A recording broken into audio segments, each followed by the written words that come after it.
There's a lot for the improvement movement to celebrate. The ability of clinicians and managers, all the stakeholders in healthcare systems, hospitals, clinics, to actually make things better. It's never been better, and it's growing steadily. And we have great evidence. We know that there are problems in safety that we can conquer. Continuity of care, patient-centered care. This is great, something to celebrate. But from the American perspective, we have a big, lumpy problem of social and technical transition to make healthcare something that can be afforded and sustainable and excellent everywhere. And that step, getting to scale, Maureen Bisignano, the CEO of IHI, spoke about it yesterday, getting to scale, that's the next challenge. There are 4 categories that I have started to think about. One is problems of how to gain knowledge. How do we learn really together? And the ability to force ourselves to understand the variation among us, to the enterprise of learning about what we have to do. The second area is waste. American healthcare is far too costly, and at least a third, probably more of that cost, is going into activities that just plain don't help people.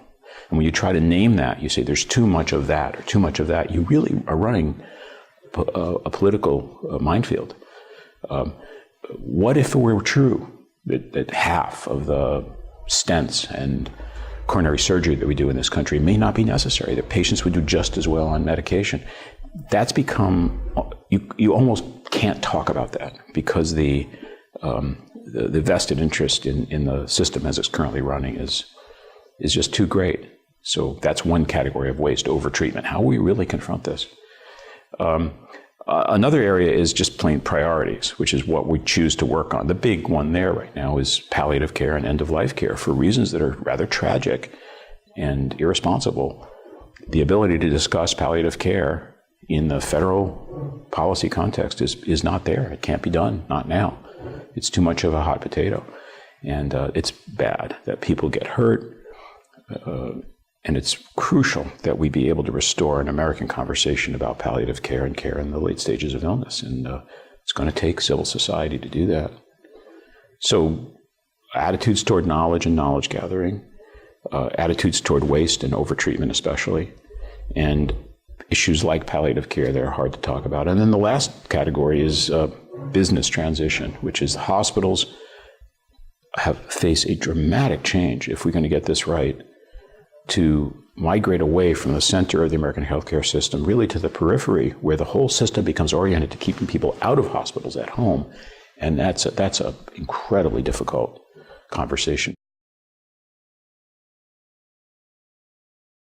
I think the Affordable Care Act, our major reform effort of this time, is really quite magnificent. It's got a lot of potential in it. And if we were, as a nation, let's say in a dream world, we were united, we said we're going to get universal coverage, we're going there now, we all agree, we're going to do it in a way that improves care without harming a single patient. We're going to pursue as a nation the IHI triple aim, better care, better health, and lower costs through improvement. We could do that. The frameworks are there now. Getting to lead CMS was a wonderful job. I loved it. The workforce there, the public servants, they just stunned me with their competence and their commitment and their willingness to do things. And it was a great experience. But I did learn a lot about obstacles. I could see essentially the power of the status quo. Not bad people, but good people whose belief systems and histories and investments are in being supported to do what they've always done, to continue the past into the future. But that's not what we need. We need hospitals to seek to be empty, not full. We need specialists trained in procedures to ask tough questions about just if too much of that is being done. And so there is this, I just saw how powerful the voice of the status quo is. It's done through lobbyists, it's done through political contributions, it's done through interpersonal relationships, and it's really, really powerful. And that now helped me understand that the improvement movement needs to gain power.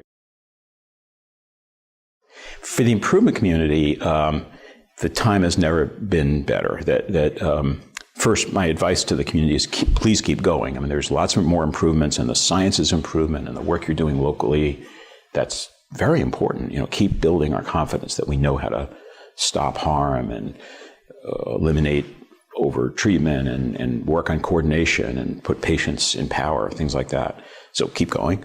I think is speak up. I mean, I guess I'm aware now that more than I was before that the people who speak are heard. Those who are silent aren't. And so there's something about the burden of the improvement movement now. I think it has a burden to help policymakers and those who influence policymakers to understand that changing processes on behalf of better care is the way to go.